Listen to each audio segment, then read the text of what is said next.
Welcome. I am the real Dr. Phil, aka Pastor Phil Aguilar, aka the Chief. Welcome to the Dirty Dozen Conference, where I've chosen 12 of the most interesting people in the world. And right next to me, I have one of those 12. I can't believe I even picked him, but it was a God thing. It wasn't my thing. It wasn't a good idea. It was a God idea. I'm introducing my friend over here, if you would, please. Charlie Grooms. How's Charlie it going? Grooms, beautiful, from South County, California, from someplace before that, Ohio or something like that. But anyway, this is my wonderful guest, and I wanted to bring people to you that are doing the stuff, people that are hitting the streets, the real deal Holyfield, if you remember who Holyfield was. I'm talking about people. The reason it's the Dirty Dozen Conference because they're getting their hands dirty. They're rolling up their sleeves to doing the work of the ministry, working with people. That's hard work. I mean, I used to have respect for lion tamers or snake handlers or the trapeze walkers, but no, in these days, I'm telling you, people that are willing to risk their life, reaching those that are lost on the sides of the road of life, left for dead there, being a good Samaritan to the boys, girls, grown-ups in this world. And my friend Charlie, he is doing this stuff now. Charlie, if you would, take a few minutes, man, and just tell us about your life. A lot of people may not know you. You're famous in these parts, but we're going worldwide with this. I mean, my friend Tim Story is taking this on podcasts worldwide, brother. Wow. So you're going to be seen everywhere, that good-looking face. Tell us about yourself. Okay, so I am 29 years old. I'm from Columbus, Ohio, and I became a believer in Jesus and spirituality and everything and really pursued it with my full self about 9 years ago. And before that, I pretty much ruined my whole life and was a loser and in my own mind at the time and got arrested a bunch of times and was spiraled out of control. And then I started believing in Jesus and started listening to God. And it led me eventually to California and through a whole bunch of stuff. I did a whole bunch of stuff in Ohio and stuff too, but then ended up here. Went to ministry school in Northern California and then felt God lead me down here after I met Mr. Phil Aguilar right here and a few other people. And then I started a ministry out here called Gospel House. And then through that, started working in rehabs and everything. And now I work with several different drug rehab centers here in Southern California. I build their spirituality programs and case management teams for that train of thought of counseling. And I do interventions and sober coaching, and I work with music artists who struggle with addiction or influencers, and I do coaching with them. I also write music. I'm passionate about building culture around Jesus and making him famous, and everybody to just be healthy family in that way. And so I'm still in process. I'm still figuring it out, but that's kind of what I'm involved with and what I do, and I could fill in whatever blanks you want. I love that, making Jesus famous. That's what it's all about, lifting up the name of Jesus so the whole world will know. And I know you're a great example. You're a great friend. You've been a good influence in my life and the people that I've got to meet through your life. But here we are, we're living in these pandemic times, words that I never even heard of. Right. All the years I've been alive, I never heard of these words, you know. And when I used to see people in other countries with face masks on and all, I go, that's weird. How could they live like that? Right.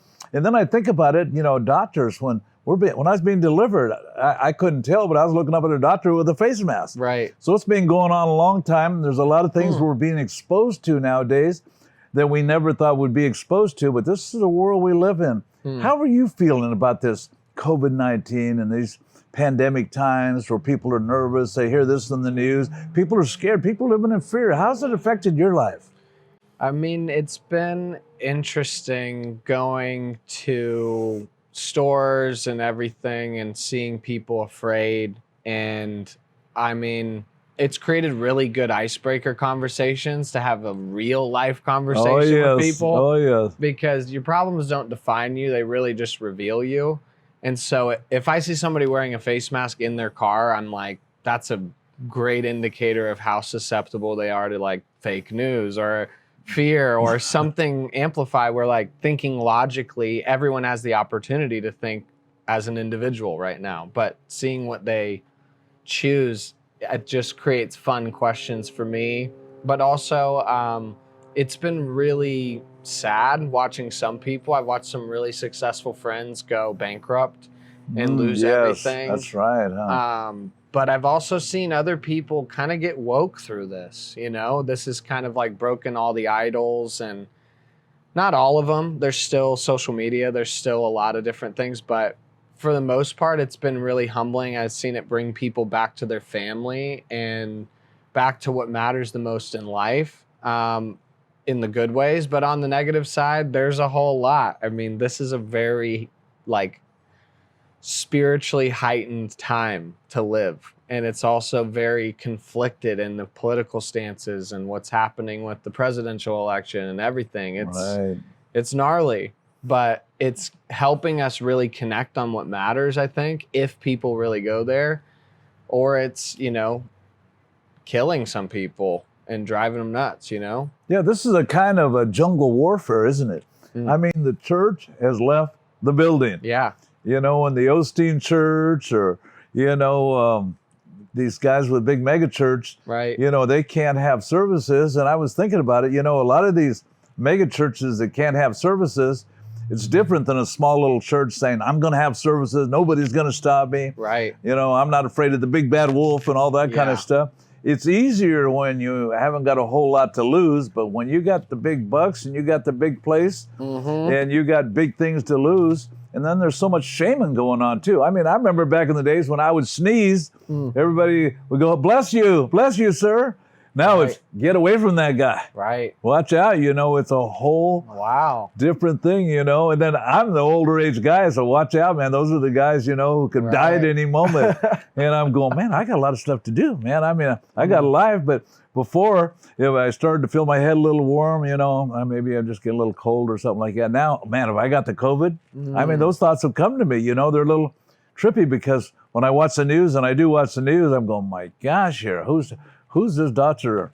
Saucy or whoever the posse, and this person says this, and I listen to Christian radio stations, and they're talking about, hey, man, there's a cure, there's this.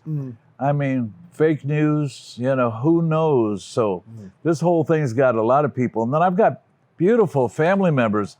Went to the hospital, and my daughter went in for an operation. We couldn't go in there and see her.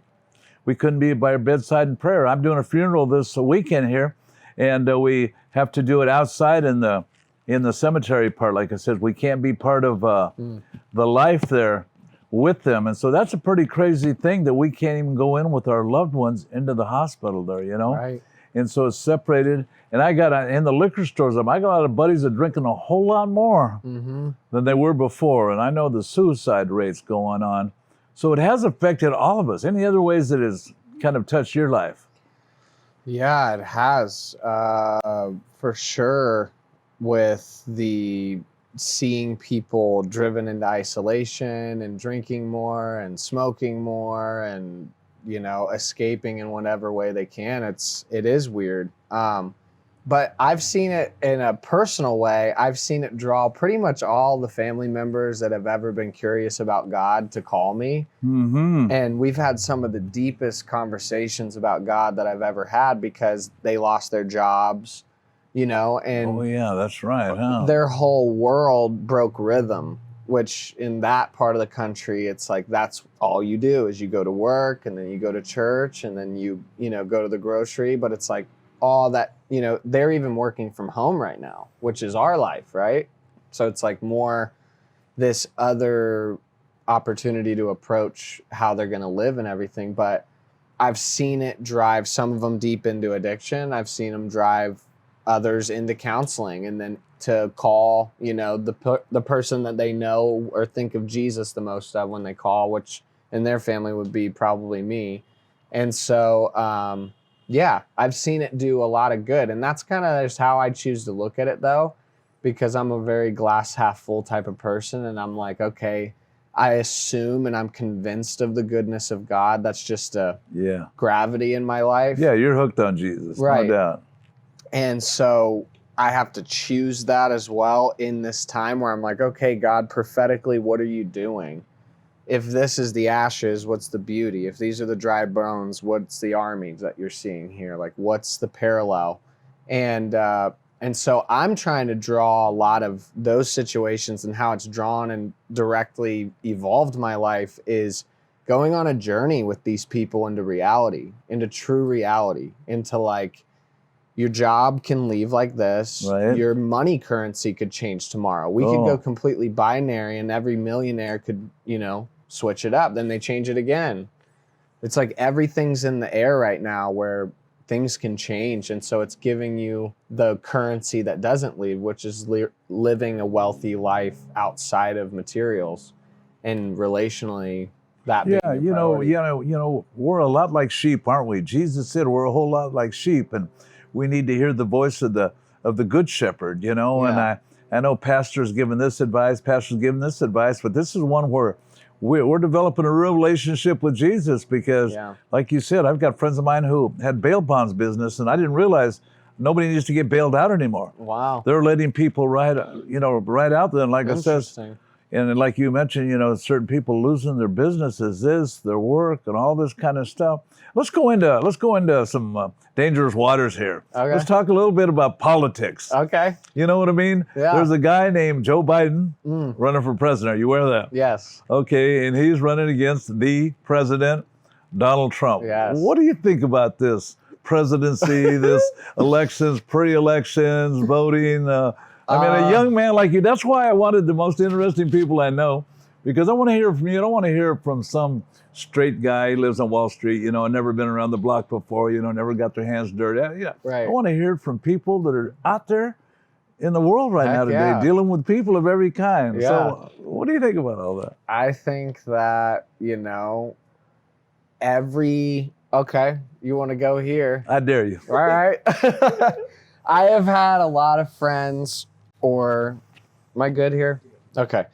I've had a lot of friends. I've had friends that are very close to me almost fight each other over this. I mean, like a week ago, I've seen, like, legitimately, like, going after it. I'm breaking it up over this deep, illegitimate, non-rational hatred towards Trump.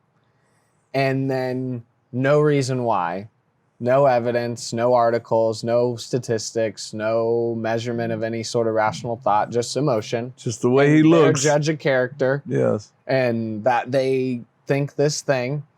And then you have, this other movement that is very easy and enticing and tempting for our generation, who's the laziest, most entitled generation ever. I like that. Right? Okay. So you have also people who honestly don't really care about that much of what's going on in life. They stay more focused on what, like, their favorite band is saying, or their influencer, or what their favorite YouTube channel star's perspective is on it. Right. Because they think everything's just going to go away and it's just going to blow over. Yeah, so it doesn't really matter anyway.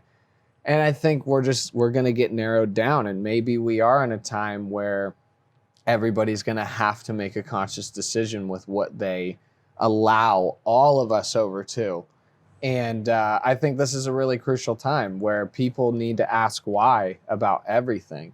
And so the people who I've talked to about Trump, which I'm a major Trump supporter, have been since 10 months before he was elected, and felt that God is using an imperfect vessel to do a perfect thing, right?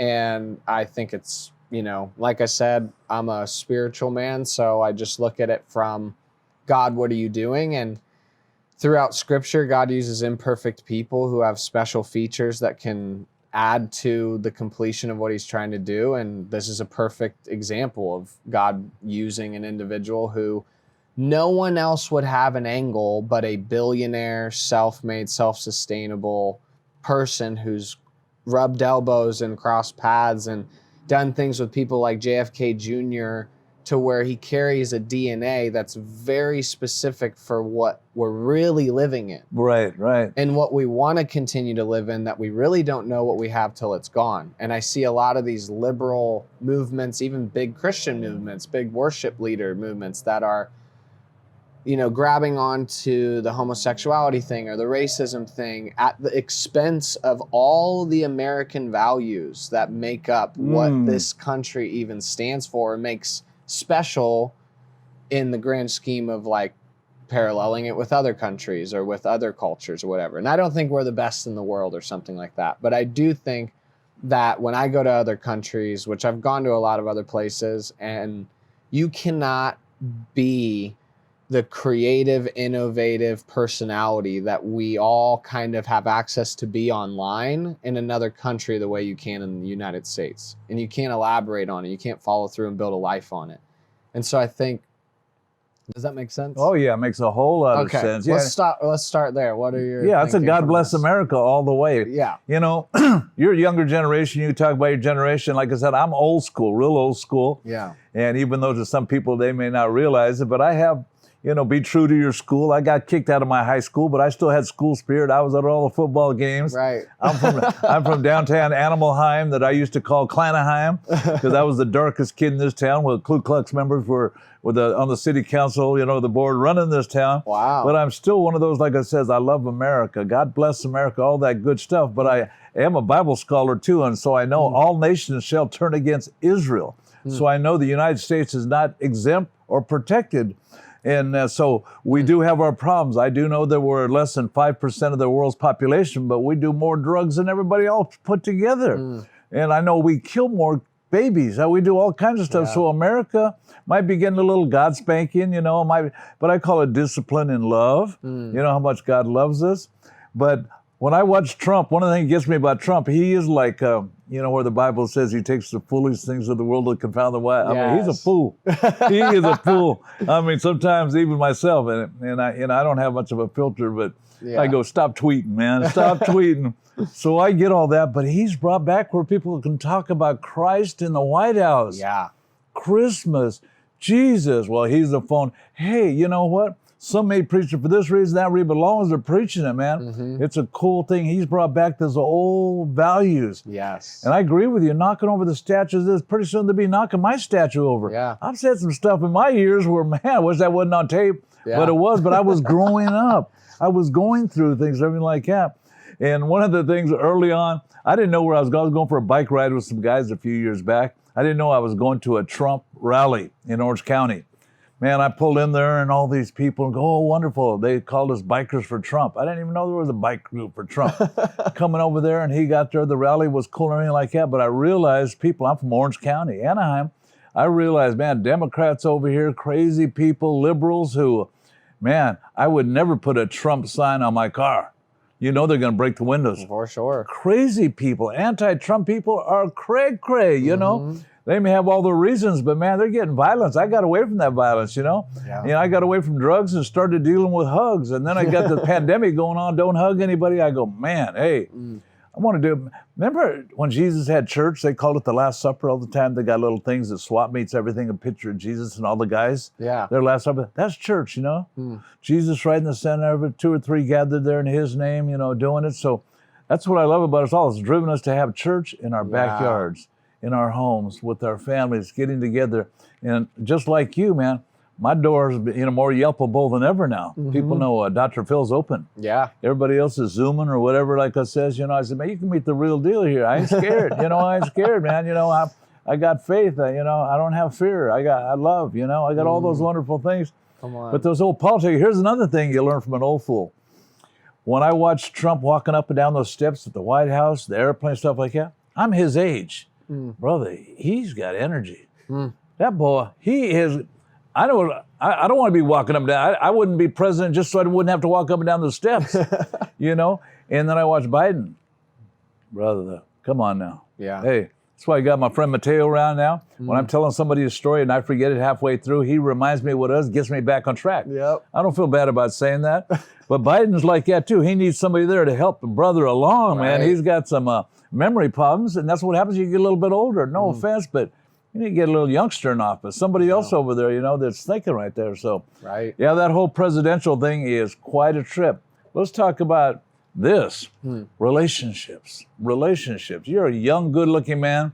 And when I met you, I saw that you had a guitar and that you were like a worship leader. Right. And because I'm a Bible scholar, you know, because I've been in the ministry 40 plus years, one of the things I realized was studying the Bible is the first character, Big Lou, a.k.a. Lucifer, first guy that got in trouble, he was a worship leader.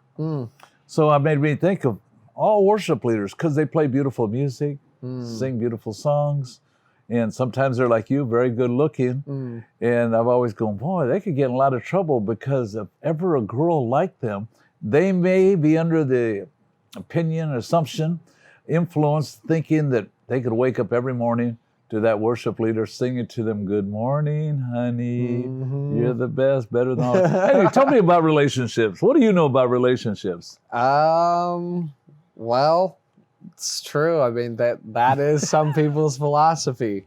I mean, I've failed a good amount of times. Relationships, my first part of my life with relationships, I had no idea what that meant because my parents got a divorce when I was like 1. And then, so my translation of all of that was romance, was just love and dating and sex and then hooking up. And then like, once I became a believer, I really kind of got the download for like what life requires from me to ever actually be married or to actually have someone that I love and trust. And so I, had a big change. I quit watching pornography. I quit hooking up with girls. I quit like violating my innocence in that way for like 7 years till I got married to my wife. And before my wife, I was in ministry school and I got engaged when I got out of ministry school. Because So you were in ministry school for how long? I was there for 4 years. Okay, 4 years, did ministry school, and so you were just kind of look at girls, but you weren't really involved? Yeah, exactly. Well, I drew like a boundary where I like made a vow to singleness because I knew how immature I was with girls, that I knew I needed to be accountable and start with like a year of nothing, and then 1 year turned 2 years, then 2 years turned to 4 years. No hooking up with girls during those times? Zero. You made one of those Didn't things even where I'm going kiss to be a anybody. virgin and all that kind of stuff? Like, I was a born again virgin. So like the reality of that was very real for me in a sense that like I believed I had never even set eyes on something else to compare to whatever it is that I was going to commit to in covenant. So it was me passionately saying yes to what I wanted versus like being consumed in all the fear of what could hurt me and whatever. I just lost value for it. And I understood its corruption and perverseness in its nature to where I realized it's toxic for a human and it doesn't make sense. boy, so you stayed clean, all that stuff. You made a commitment to God, all that stuff. He gave you the strength. How was that? Was that rough? Is it like being a dope fiend? I got to have some? That was the best thing I've ever done in my life. It was like most amazing. I was like not a slave in my whole life. That I could not be a slave to everything else, but there was always that.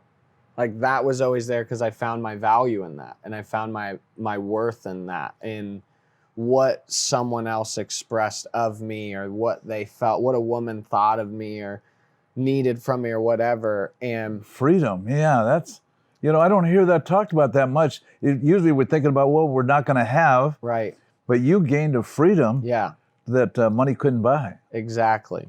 Wow. And it helped me. The number one thought that I thought of is, I wonder who I would be if I wasn't always thinking about this. Like if something else had the opportunity to be in my mind that I could act on, I wonder what my life would become like, because it's been so consumed by this since third grade. You know what I mean?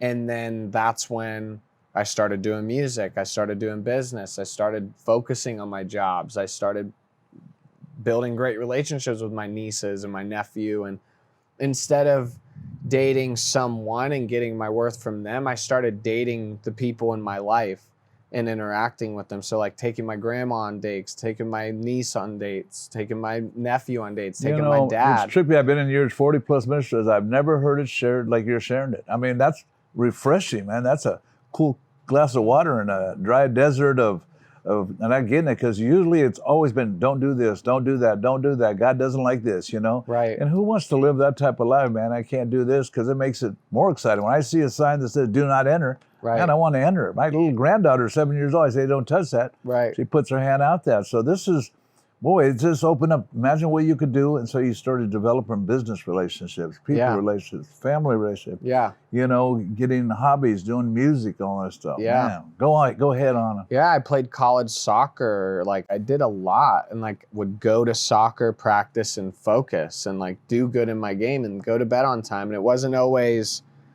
proving something to myself. It's like I started living from love instead of for love. And I wanted to normalize that wholeness to where I was a resource for my family and the people that I was around once I achieved that place of like being at peace with myself. So anyways, it was the best decision of my life.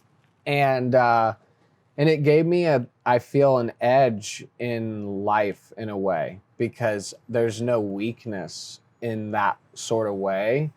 Even to this day, like I can't imagine the right situation that could get me to crack in that way, just because there's only so much to it that once you really figure it out, it's like there's so much more to life than romance. Yeah. There's so much more to life than sex. There's so much more to life. I used to tell people years ago, when people asked me about getting married and hooking up and all that stuff, I says, I used to just make a little saying. It says, you can't make out forever. Right. It's wonderful to kiss a girl and love is great and all that stuff. But the Song of Solomon says, love is a sickness, sick with love, because it's an addiction. And get in there, especially we work in treatment world, rehabs, and we call it rehab love, Yeah. You got 3 days clean, I got 3 days clean. That makes 6 days. Let's celebrate, Yeah. type stuff. So here you were, you're doing that. What got you to, when you made a decision that you wanted to have a partner? How did that happen? That was a really organic process where I was pretty much at a point where I felt really good. I was content, and like that was a good indicator that I was ready for something, as I was Okay. really happy going places alone, even the grocery store alone. I go see movies alone, weird stuff like that, to where practicing contentment and like exposing myself to contentment and measuring things based off that, you know what I mean? And then I prayed. I remember I would leave, because for a long time, even though I was leading worship and I was preaching and I was, seeing hundreds of people all stoked, I would get in my car afterwards and feel super lonely. Man. And I would like cry sometimes. And then God started saying, like, instead of like begging me for it, thank me for it. And I started praying for my wife, like in my car. And instead of, that's like turning beauty for ashes. It's taking something and it's like when I get anxiety, I interpret it as excitement.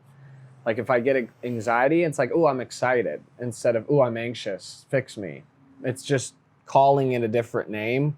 And so I started calling it in, and I started thanking God for what he was doing in her life. And then one day I met my wife, and she came to one of these worship nights I was at, and it was like, no one ever catches my attention like that. And I was like, who are you?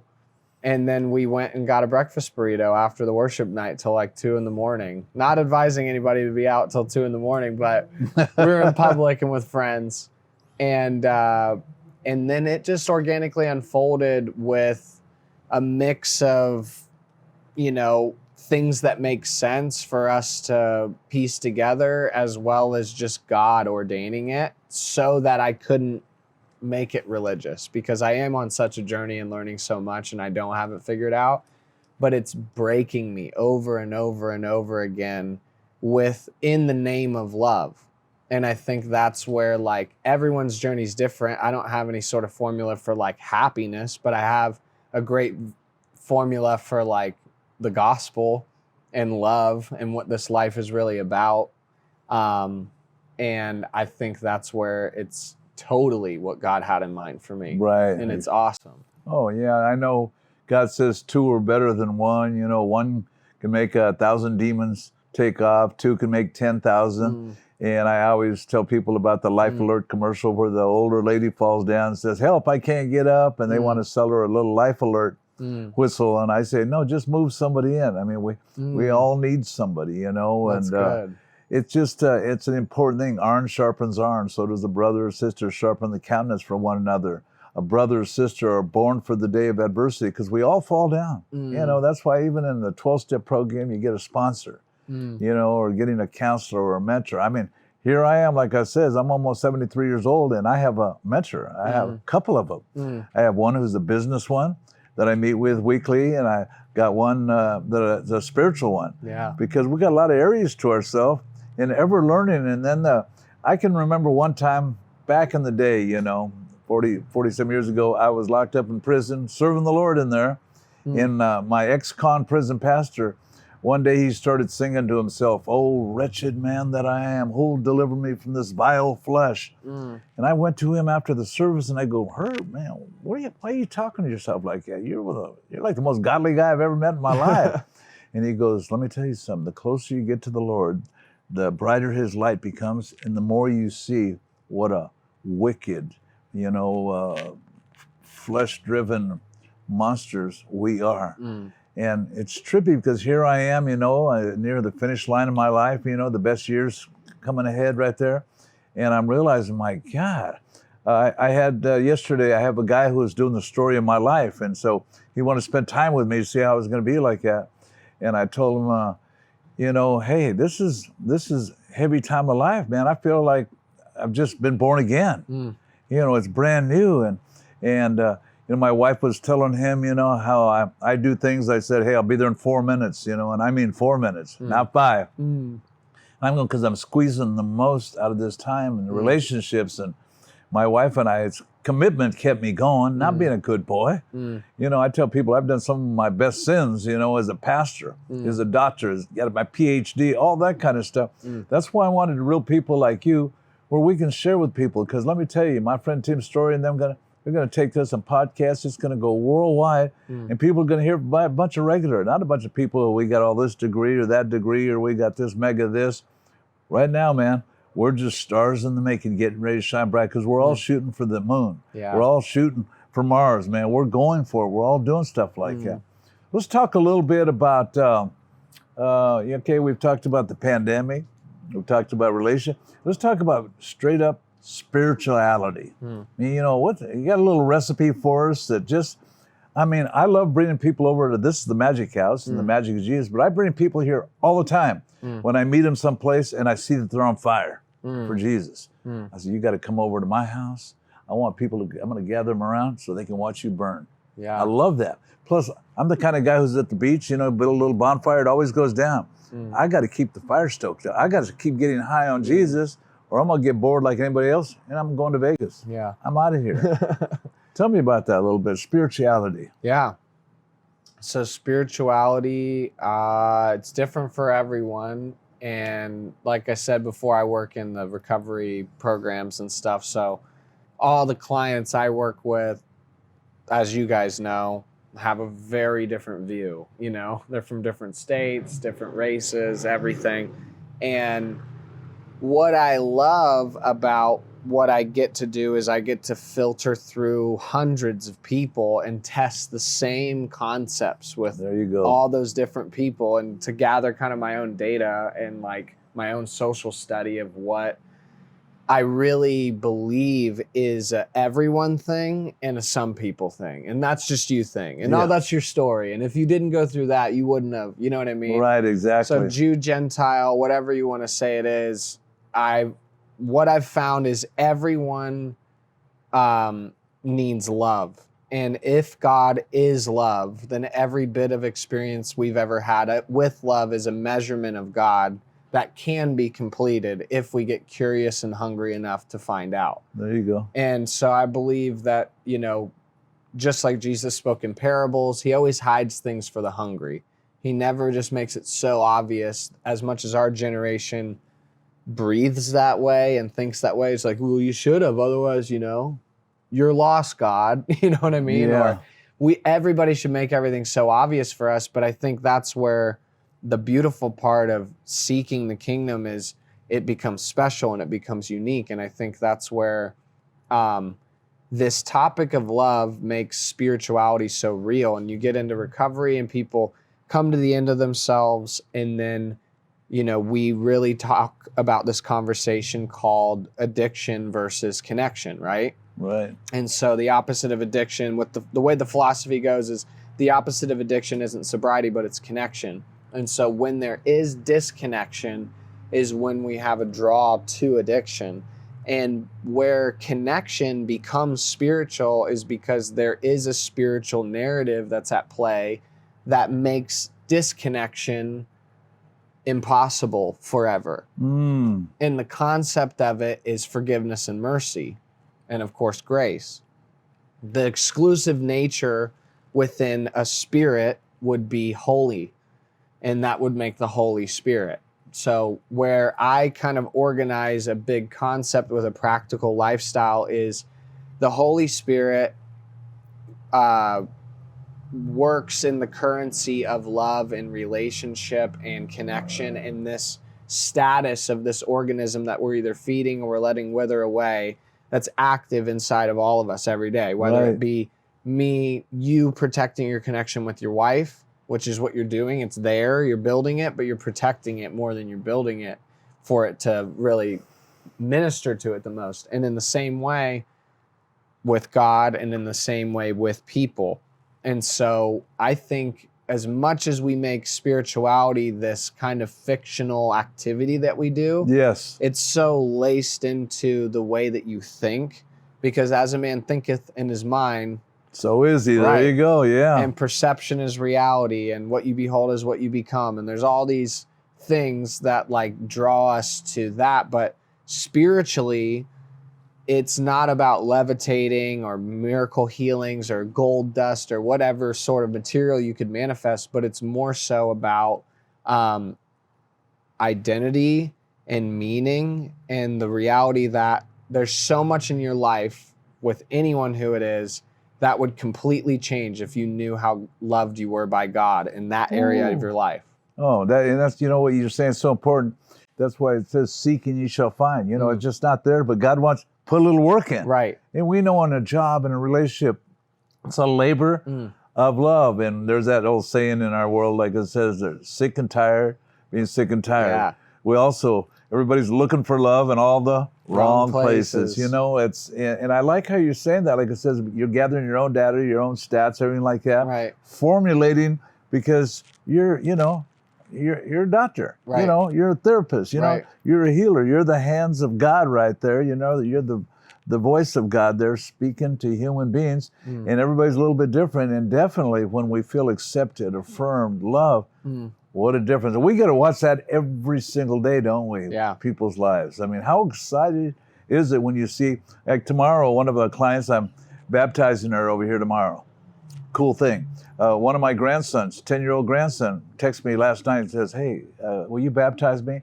I mean, this is my grandson, you know, was cussing half the time, doing this and everything like that, but he's thinking about God. And I'm going, it's amazing. Right. You know, that I get to be a tool in the hand of God. So spirituality isn't just something, like you said, miracles or levitation or something like that, but it's something just part of our everyday lives. And it's all supposed to translate into becoming love, which is really the narrative of the scripture, is us becoming love and the exchange of those two things. But where I think spirituality becomes really fun or more attractive to people, I want to hear this. Is okay, where- more fun, because I like fun. People always say church shouldn't be fun.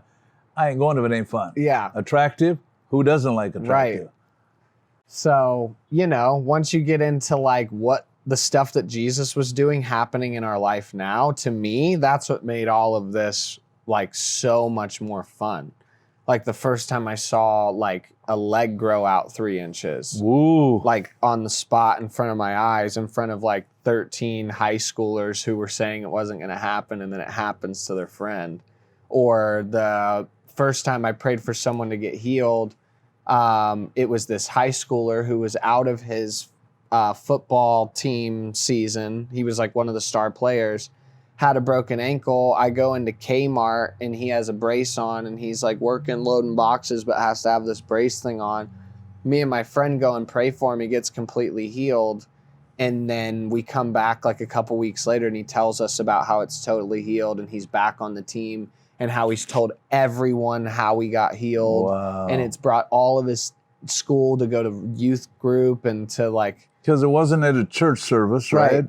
It was at his work Yeah. place. It's like just penetrating people's life with a different reality. And I think that's where sometimes we think that we get overflowing by like getting things poured into us all the time. But so much of this is the more you eat, the more hungry you get.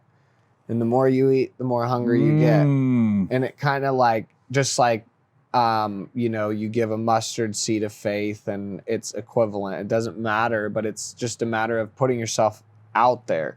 And at the time when I started getting into this stuff, I didn't feel it at all, like nothing.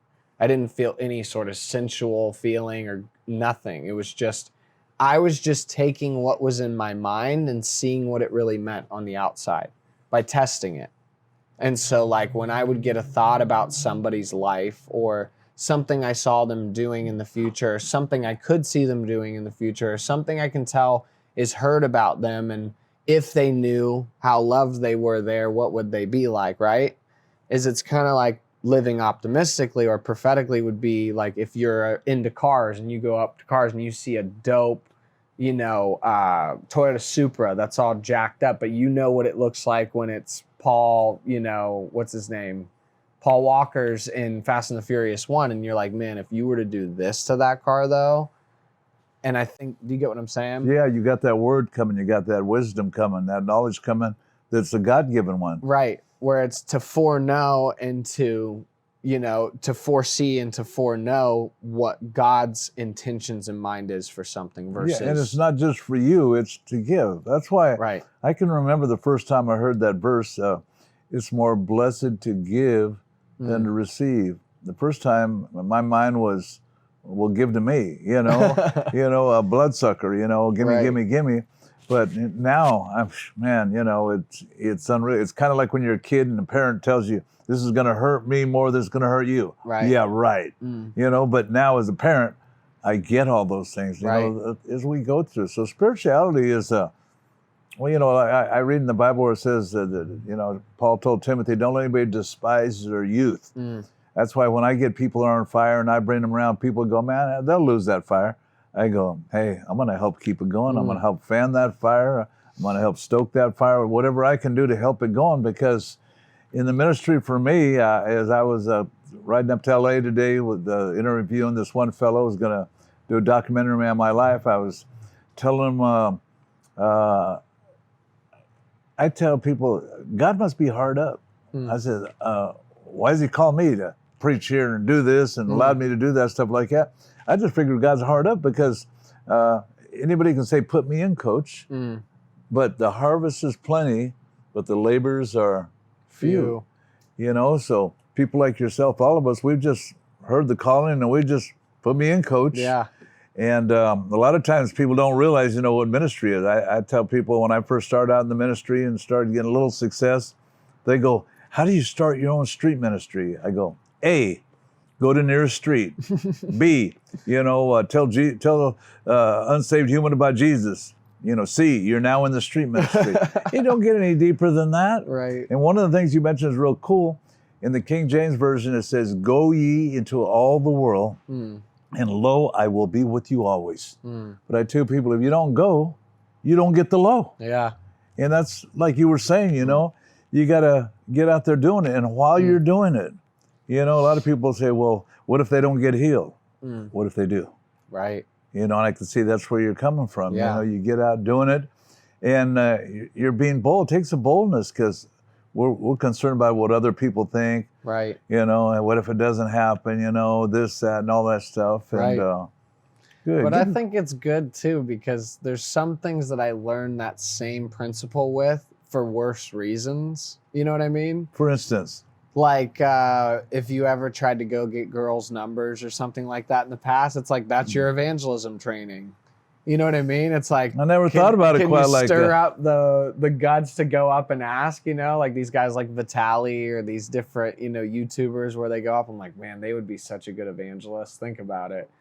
But stuff like that or whatever it is, it's like you can look at what you've been training for your whole life for these reasons versus the others, you know? And you're absolutely right. You know, matter of fact, I was serving the Lord big time, And then I went down for the count. And as I went down for the count, I had all these outlaw friends of mine who tried to get me to join their organization because they knew I was a recruiter. Right. You know, they knew I knew how to get people to follow. You know, I Yeah. was an influencer and that type of thing. So that's kind of the same thing, you know. We just, you get good at one thing. Here's a cool another thing too. I found out that I used to be a man of faith back when I was a heroin addict. I was a man of faith. I didn't realize it, but I tell people, most dope fiends will say they'll go to bed at night, you know, do their last drugs, but they'll save a little bit for the morning called a wake up. Okay, they'll have a little wake up, so when they get up, they can boom, shoot a little bit more. What I tell people is, I never saved a wake up. I was such a man of faith that I knew when I got up, I would go knock on a door, I would knock down a door. I was going to get my dope. Yes. You know what I mean? So I turned that same faith into faith for God. And, you know, because these dope fiends, these addicts we work with, like I says, man, they're ingenious. Yeah. Man, they got some smarts there. I tell them, boy, you can put all that energy you did into, you know, serving the Lord, man, you know, build, you know, monumental things for Jesus, stuff like No, that. totally. Or like waiting on court. If you've ever waited on court, Oh, yeah. you have no problem waiting on many other things. Whoa. You know, when you have like some charges over your head and you might be going in handcuffs when you go in, you try to enjoy your day before, you know, it's like you learn how to be present though, for real. Because I still think back on those times where I'm like, this isn't as bad as that. I mean, what am I really worried about? You know what I mean? It's not like I'm going to jail. Oh, yeah. There's nothing like waiting in court, and thinking what the judge is going to say over and over. This is going to happen. That's going to happen. All those type of things. Let me get one more good question here. And I want you to take your time on this because here you are. How old are you now? 30? 29. 29 years old. Hold on. 29 years old. Left. Young, good-looking guy, you know. Do music, you get to work with other entertainers that serving the Lord. You know, you're an influence in a lot of people's lives. We've got to know each other for some years, and our lives get intertwined, and we get to do things. And like I said, I'm really honored to have you a part of the 12. I know a lot of people. Yeah. I mean, I know multitudes of people. And so when it came down to picking the 12 people, okay, God, you got to help me pick these 12 people. Because I've got people that are already, when they found out about this, why didn't you pick me? Oh, man. I do more for God than these people, or this. You know, you always got a haters club. Right. That's just the way it is. It's like, you know, when you're picking a team, when kids pick volleyball teams, and it's terrible to get picked last or whatever. Right. But these 12 are people I prayed, God, I Wow. want 12 people that are doing the work of the ministry. That I can call the Dirty Dozen. And the Dirty Dozen comes from a movie a guy named Lee Marvin starred for in the 60s. I'm an old fool, you know, so this movie, The Dirty Dozen, they went and did some great things. This Dirty Dozen's doing some great things. And for most of them, you know, like yourself that are so young, it's just begun. It's just begun. Like I tell people, like we mentioned earlier, the pandemic might keep going on. You know, we don't know when we'll be going back to church, you know, and so we got to, man, not just be frontline soldiers, but behind the enemy line soldiers. We got to, you know, use some tactfulness. We got to use some smarts, some street smarts. So that's why it's a Dirty Dozen conference, down and dirty. These are all people like yourself who are getting their hands dirty, reaching out to people, especially at a time like this where everybody's social distancing. Yeah. I mean, how can you imagine obeying the Bible? Go ye therefore, unless COVID-19 hits, you know. Do not forsake the gathering unless the COVID hits. I mean, what do? Everybody's got to be their own thing. Yeah, I'm safe. I never washed my hands so much, never done all that kind of stuff. But at the same time, man, I got more people calling. I got preachers bringing their kids over. I got people that need help. I even volunteered for my own Anaheim Police Department, who's arrested me many times, you know, unfairly even at times. I says, hey, you know what, fellas? I volunteered to be a therapist to the whole police department. Because it says, you guys are targets. Nobody likes you anymore. Dang. You know, but I'd be willing to give you a little counsel, you know, how to forgive people, how to love people, how to encourage people. In other words, I'm doing whatever I can during this time Wow. because I got a feeling that this may go on for a while. And I mean, when you hear what's going on in these other cities and people getting cray-cray and all this kind of stuff, and believe me, everybody I know, school teachers, men, women, everybody, bought weapons. You know, a lot of scared people, you know. So when they meet people like us who can help them keep them steady during these times, here we are. So here I got all this, but your goals that you can see, short-range goals, mid-range goals, and long-range goals. Without the vision, people perish. So I know you got those, and I know there are different things, just like you thought about when you laid your eyes on that woman. You were preparing for that type of thing. Right. And a lot of times, if it sounds too good to be true, it is. it usually is. And in You got life, a humble lesson coming. oh yeah, Right. everything. I got to have that car. I got to have that job. I got to have this. You know, once we get it, it's like that meme. You know, some good-looking chick on this meme, and it says somebody's tired of her stuff. You know what I mean? Right. It's life. It's not feelings. We know it in word, but it's no good until we know it in deed. And knowledge puffs up, but until we learn life's lesson. And here I am. I tell people, man, I'm a slow learner. I said, man, I'm a late bloomer. But God reminded me the first miracle he did, he said to save the best wine for last. That's why right now, there ain't nobody can top my game. Ain't nobody I know can top my game, man. Because I'm going out swinging. It ain't your finest hours. It's your final hours, you know? So this is a good one. So tell me about your goals, because, you know, I'm more than twice your age. So, man, you got some good stuff, way better stuff than me to do in your life. Oh, man, I don't know. You've done some legendary stuff. I look up to you a lot. But my goals are to... short range first. Short rangers are to build an incredible marriage. Amen. Now, a lot of people go, that doesn't sound too hard. Oh, my God. Yeah. Let me tell you, they don't call it a labor of love for nothing. There's a lot of great there's a lot of great depth that I have to go that will translate into everything else. So that's one, just to be completely real. Good. Another thing is I put 3 to 4 hours a week into writing music every week, and I've been disciplined in that. Like songwriting? Yeah, songwriting. And then, paragraphs or different things towards a book I want to do towards addiction called, Connection, Greater Sign Addiction. So essentially kind of the thought that I was talking about earlier, that. Yeah. And then I want to continue to build into this sober coaching thing that I'm doing. Obviously, everything's kind of going e-course and online and everything like that. And my way to contribute out, kind of like volunteering at the police department, is I'm going to start really putting out kind of a platform for people who have no idea what to do. Oh, I forgot to tell you, when I volunteer for that, the chief and all them let me know, sorry, during this COVID thing, we can't get any volunteers right now. Oh, God. So anyway, another COVID excuse. That's okay. So funny.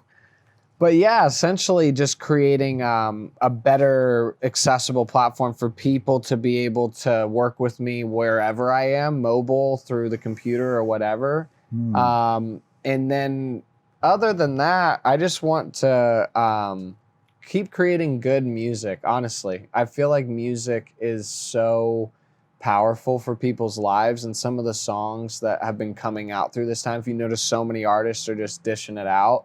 It's kind of keeping people going. And I feel like people are going to come back to worship. And so I'm really passionate about creating cultures and places where people's sound can be heard, and worship is just really a part of culture. Do you have music on YouTube and all that kind of stuff? I have it on SoundCloud. SoundCloud, so we'll be able to... Yeah, you can look up Gospel House on SoundCloud, or Google Gospel House, whatever, and you'll find it. But aside from that, I'm starting this thing called Recovering the Connection. And so I just recently started an Instagram for it, but essentially it'll be like a team. Recovering the Connection. Recovering to Connection, yeah. And it'll basically be a team of life coaches, sober coaches, whatever you want to call it, but people who are highly trained in being able to get to the root of that narrative of love within your life and kind of lead you to your true self, because doing that will kind of make addiction work itself out of your life, as much as the boundaries you set in place and everything as well. But that's kind of the heart, is mentorship, good leadership. But I've done lots of counseling and I've worked with lots of counselors, and as bad as it is to say, it's hard to find a good counselor. I love that. It's hard to find somebody who can really lead you, not validate you, but lead you. And that's where I want to be able to just raise up quality leaders that can father and mother people on an individual basis out of addiction or disconnection. Wow. What's the biggest thing you've seen in addiction, connection, all that stuff? What's the biggest problem you see? And like I said, I like how you said earlier, you're storing this all up here, you're writing your own book. That's why I tell people, I have certain data that shows me if you're under 30, young, dumb, full of rum is a very popular song in their lives. Yes. You know what I mean? And different things like that. So what have you found is the biggest, hindrances in people's life holding them back from not overcoming, getting that breakthrough? A lot of it is when I really boil it down with someone, is there's 9 out of 10 times an enabling factor in someone's life. If they haven't really changed it, there's something that's giving them the ability to get away with that, or something that's given them the ability to feel like something's still going to come save them. And so to me, I think it's radical ownership is a very non-attractive kind of way to approach everything. And that's one of the things. But one of the biggest ones that I've seen happen, if I tell you like a story, and I'm not saying that this is wrong, but this is just from my own experience, is I watched like a young man who was taking hormones to get a sex change come to terms with that not being what he wanted to happen months into it, through us just having a very real, deep conversation. Heavy, yeah. And then us getting to a certain layer in the conversation helped me to see certain agreements that he had made in his life. And as little as those things seem, sometimes that belief or agreement can be so deep that spiritually things will come and attach themselves to you.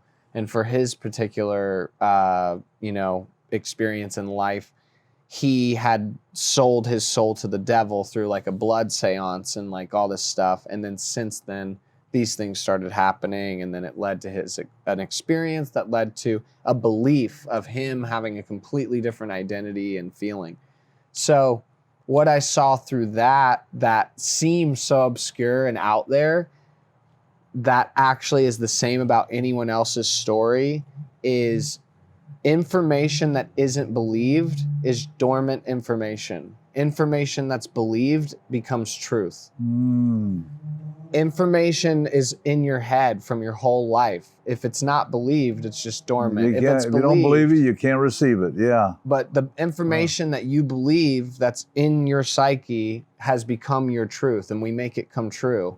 And we create these episodes out of it, chapters out of it, whatever you want to call it. But for the pressure to be off whoever needs to hear it or whoever needs to know it, that you never have to be concluded. You never have to be so concluded on who you are and what you're going to do with your life and what you need and anything. It's like the more that I watch that individual open himself to looking at what still is from a different perspective that isn't critical, isn't judgmental, isn't controlling, but is loving, changes who that person would evolve as had they have thought of themselves differently.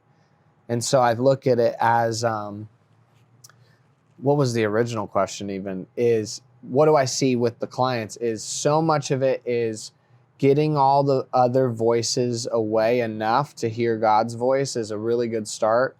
But I think ultimately with anyone, it's we know what we're avoiding and we know what we're fully willing to do or not. And I think it just comes down to if we allow ourselves to have an opportunity to say yes, we will. I don't know if that makes sense. But yeah, like you said, it started out with that enabling spirit. Exactly. There's always something, some excuse of it. And like it says, unless we believe it, that's so important. I remember telling a fellow the other day, I go, man, you're a blessing. You touch so many people's lives. Yeah. And I said, have you heard that before? And he goes, yeah, but I don't believe it. Yeah. You know, and that's that part, like it says, that breakthrough. When we're talking that shitty committee in our head, talking Right. all that stuff for us. So, man, what are final thoughts you got to share with the whole wide world? I appreciate, man, you've been just really honest with us about your own life and working on people's life and this whole thing of recovery. My gosh, we're essential workers. Yeah. You know, every single day, man, we go into the lion's den, you know? Yeah. Every single day, you know, we know people, man, you know, just this week, another couple of our people, you know, in our little world, you know, have overdosed and died. Yeah. This one girl who had just got her year chip last week, boom, died, you know, at one of the treatment centers I helped start. You know, it just, the COVID's nothing new when it comes to this world. There's more people dying of drug addiction, you know? Yeah. And just suicide and this type of stuff. So here we are, for whatever reason. You know, I've been on the called and confused tour for the long time. I know God called me, but I'm confused why he called me. But as long as there's nobody else doing it or there's room for me, Right. put me in, coach, put me in, coach. Any final thoughts, words of wisdom, ideals, things to stay away from? Well, off of the last thought is like, when you are going to put yourself out there, if you're going to break the cycle, or if you're going to choose to not, you know, take the easy way out or whatever, God is the best excuse ever. What I mean by that is, like, my nieces, when I moved from Ohio out to California, my family was really bummed about it for a while. And my nieces used to always cry when I'd go home. Be like, you're going to leave us again. You're leaving. And one day I looked back and said, hey, you guys want to know why Uncle Charlie moved to California? And they're like, because of the beach. I'm like, no, you want to know why though? And they're like, okay, why? I'm like, because Jesus told Uncle Charlie to move to California. Wow. And you know what Uncle Charlie's doing with people out in California now? And they're like, what? And I started telling them. And then when they came out here and visited and stuff, they got to see it. But what I looked back at them and said is, say, one day you're going to hear God tell you to do things with your life. And never listen to anybody else's voice but his. Because God has something to say about your life too. And this is just what it looks like in Uncle Charlie's life. And, you know, little do they know, I grew up dreaming about like Dogtown Z-Boys and skateboarding. And this was like what my roots were always, you know. But God, what I love about that is it's like God took all the ingredients that were me and just applied himself to my structure, if that makes sense. Oh, yeah. And it's like, you have your structure, everybody does, but God has something he wants to do with it. And so I encourage anybody who's out there, just open yourself and ask, you know, in your own time, ask God questions about your life. Tell him to show you signs. But really, if you listen, I promise you, it will blow your mind beyond anything you could ever control. So it's worth the risk. Whew. You heard from my friend, Dr. Charlie Grooms, Gospel House, music man, married man, happy man, influencer, life changer. He's got his book coming out soon. You'll be, we'll put some of his music on here and you'll get to hear this beautiful man of God. And thank you, my brother. Thank you. Woo! Love you. Oh. Good stuff, guys. Does that make sense?